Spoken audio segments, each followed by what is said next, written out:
আসসালামু আলাইকুম ভিউয়ার্স, আশা করি আল্লাহ পাকের অশেষ মেহেরবানিতে এবং দয়ায় আপনারা সবাই ভালো আছেন। আলহামদুলিল্লাহ, আপনাদের দোয়ার বরকতে আমিও ভালো আছি। তো আমি রেদওয়ান চিস্তি সরাসরি হাতে মোবাইলটা নিয়ে ক্যামেরা নিয়ে একটা বিশেষ জরুরি কথা আপনাদেরকে বলতে চাই, যেটা না বললে নয়। তো অনেকেই আমার যে ক্লায়েন্টগুলো আছে, যে রুগীগুলো আছে, তারা অনেকেই জানতে চাইছে যে রেদওয়ান ভাই, আপনার এই জিনিসগুলো দিয়ে, আপনার যে বিদ্যা বা আপনি যেগুলো দিয়ে কাজ করেন সেগুলো দিয়ে আসলেই আদৌ মানুষ সফলতা পায় কিনা বা সফল হয়েছে কিনা, সেরকম একটা ভিডিও রিভিউ দেন আমাদেরকে। তো সেই সুবাদে সেটার জন্যই আমি সরাসরি একটা ভিডিও নিয়ে আসছি। আমার একজন ভক্ত, যিনি কিনা আমাকে স্মরণ করে, আমাকে অনুসরণ করে সে কাজ করে, কাজের মাধ্যমে সফলতা হয়েছে। তো তার সফলতার কিছু কথা, তার সফলতার যে যে বিষয়গুলো সে সফলতা অর্জন করছে, বা সে আমার জিনিসগুলো দিয়ে বা আমার বিদ্যাগুলো দিয়ে কাজ করে সে কতটুকু সফল পাইছে, সেটাই সমস্ত কিছুই আমি আপনাদেরকে ভিডিওর মাধ্যমে দেখাবো। তো যাই হোক, তার কৃতিত্ব বা তার মূল বিষয়গুলো বা আমার কৃতিত্বটা, সেটা সরাসরি আমার নিজের সুনামটা বা আমার নিজের যে নামকরণটা, সেটা আমি নিজে করতে চাই না। তো বৃক্ষ তোমার নাম কি, ফলো পরিচয়, আমার কাজে হলো পরিচয়। তো কয়েক ভাই ভিডিওটা চাইছে বা কয়েক ভাই বলছে যে আপনার কাজে যে সফলতার সেই ভিডিওগুলো একটু দেখান। সেই জন্যই আমি আপনাদেরকে ভিডিওটা দেখাইতেছি, একটু মনোযোগ সহকারে দেখুন। আশা করি ভিডিওর কথাগুলো যদি আপনারা মনোযোগ সহকারে শুনেন, তাহলে বুঝতে পারবেন অবশ্যই যে রেদওয়ান চিস্তির বিদ্যা বা রেদওয়ান চিস্তির কাজগুলো আদৌ কাজ হয় কিনা। তবে একটা কথা বলতে চাই, তো দেখেন এখানে প্রতারণা বা 2 নম্বরের লাইনের কোনো অবকাঠামো নাই। কারণ আমি যা কাজগুলো করি বা আমি যে মানুষকে শিক্ষাগুলো দেই, সেগুলো হলো রিয়েল। কারণ আমি যেভাবে কথা বলি, আমি যেভাবে কাজগুলো দেই, আমার মনে হয় না বাংলাদেশের ভিতরে ইউটিউব চ্যানেল জগতে কেউ আমার মতো করে কাজ দিবে বা কেউ আমার মতো করে বলবে ক্লিয়ার করে। আর লুকায় থেকে আমি কোনো কাজ করি না, আর লুকায় থেকে আমি কোনো কথা বলি না। আমি সরাসরি স্ট্রেট কাট কথা বলি। ওই বেশভূষা ধরা, দাড়ি বড় করা, মাথার চুল বড় করা, এরপরে কপালে তিলক দেওয়া, এরপরে সাধু বাবা, ফকির বাবা, ওঝা বাবার মতো সাইজা মানুষকে কিছু দেওয়া বা মানুষের মতো মানুষকে কিছু বলা, এগুলো বেশধারী লোক আমি না।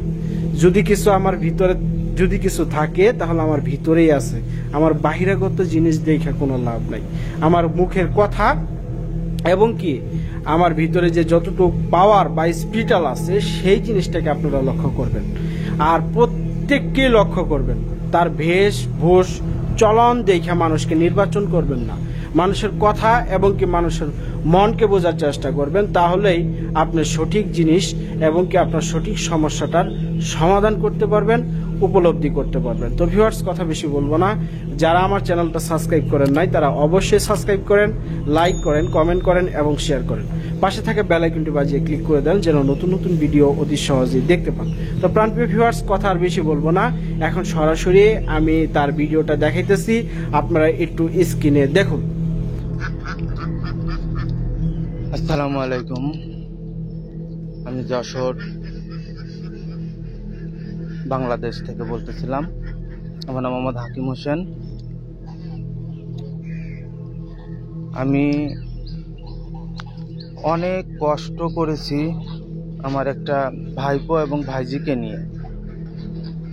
তাদের খুব সমস্যা ছিল। আমার ভাইপোর সমস্যা ছিল, মানুষের চরম আকারে ক্ষতি করা ছিল, সে একদম পাগল হয়ে গেছিল।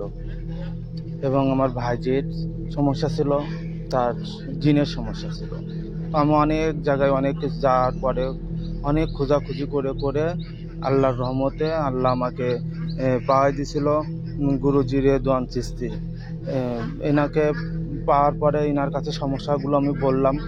বলার পরে উনি সব কিছু দেখলো, হাজিরা দেখলো। দেখার পরে দেখলো আমার ভাইয়ের হলো ছেলের সমস্যা হলো যে তার মানুষের চরম আকারে ক্ষতি করা ছিল। পরে উনি জিন দ্বারা সব কিছু করে সে ক্ষতি খাতা উঠানোর পরে আমার সে ভাইপো একদম পরিপূর্ণ সুস্থ হয়ে গেছিল। পরে আমার ভাইজির জিনের সমস্যা ছিল, সে আল্লাহর রহমতে তার তদবিরের মাধ্যমে আমার ভাইজিরও হলো জিনের সমস্যা থেকে সে পরিত্রাণ পায়। তারপরে ওনার কাজ দেখে, ওনার কাজের প্রতি আমি মানে এত সুন্দর কাজ হয় ওনার কাজগুলোর, কারেন্টের মতো ওনার কাজ দেখে পরে আমি নিজেই আগ্রহ প্রকাশ করি যে ওস্তাদজি, আমি আপনার কাছ থেকে কিছু কাজ শিখবো। পরক্ষণে ওনার মাধ্যমে ওনার আল্লাহর অশেষ রহমত এবং ওনার কৃপায় আমি অনেকগুলো কাজ শিখি ওনার কাছ থেকে। উনি আমারও উস্তাদ, উনি শুধু বাংলাদেশে কাজ করেন, উনি ভারত বাংলাদেশ সব জায়গায় কাজ করে। ওনার কাজের খুব ভালো কাজের রেজাল্ট পাওয়া যায়। তো আমার ভিডিওটা যারা দেখছেন যেখান থেকে, তাদের প্রতি আমার আহ্বান থাকবে, আপনারা যদি কেউ কোনো সমস্যার জন্য কোনো তান্ত্রিক কবিরাজ খুঁজে থাকেন, তাহলে নিঃসন্দেহে গুরুজি রেদওয়ান চিশতির কাছ থেকে আপনারা তদবির নিতে পারেন, কাজ করাতে পারেন। কাজ করা দেখেন 100-র মধ্যে 100 রেজাল্ট পাবেন। শেষে আমি আর কিছু বলার নাই, গুরুজি সম্পর্কে বলে শেষ করা যাবে না। তো আমার গুরুজির প্রতি আমি শ্রদ্ধা ও সালাম জানিয়ে বিদায় নিচ্ছি। আসসালামু আলাইকুম। তো প্রাণপ্রিয় ভিউয়ার্স, আপনারা যে স্ক্রিনে ভিডিওটা দেখতে পারলেন, এটাই সেই ব্যক্তি কিন্তু আমার নামটা উচ্চারণ করছে, রেদওয়ান, তান্ত্রিক রেদওয়ান চিশতির নামটা উচ্চারণ করছে। সে আমার কথাগুলোই বলছে, সে আমার জিনিস দিয়ে তার সমস্যার সমাধান পাইছে, সে আমার বিদ্যা দিয়ে তার কাজের সফলতা অর্জন করছে। তো এরকম ভাবে আমি আরো অনেক রিভিউ আপনাদের মাঝে নিয়ে আসবো, আপনাদের মাঝে তুলে ধরবো সত্যের পথ, সত্যের আলোর পথ আমি আপনাদের মাঝে তুলে ধরবো। তবে কথা একটাই, অবশ্যই আমার চ্যানেলের পাশে থাকবেন এবং কি ভালোবাসা দিবেন। আপনাদের ভালোবাসা এবং কি দোয়া পেলে অবশ্যই সামনের দিকে অগ্রসর হব। যতদিন আপনাদের দোয়া এবং কি ভালোবাসা, আপনাদের সাপোর্ট আছে, ততদিন আমার ইউটিউব চ্যানেল আছে। যতদিন পর্যন্ত থাকবে না, ততদিন পর্যন্ত ইউটিউব চ্যানেল আমার থাকবে না। তো কথা একটাই, বুঝলে বুঝপাতা, না বুঝলে তেজপাতা, চিনলে জহরি, না চিনলে জংলার খড়ি, জহরি জোহর চিনে, শুয়োরে চিনে কচু। তো কচু চেনার চেষ্টা করেন না, জোহর চেনার চেষ্টা করেন। ভালো থাকেন সকলের সুস্বাস্থ্য কামনা করে আমি আজকের মতো এখানে বিদায় নিচ্ছি। আসসালামু আলাইকুম ওয়া রাহমাতুল্লাহি ওয়া বারাকাতুহু।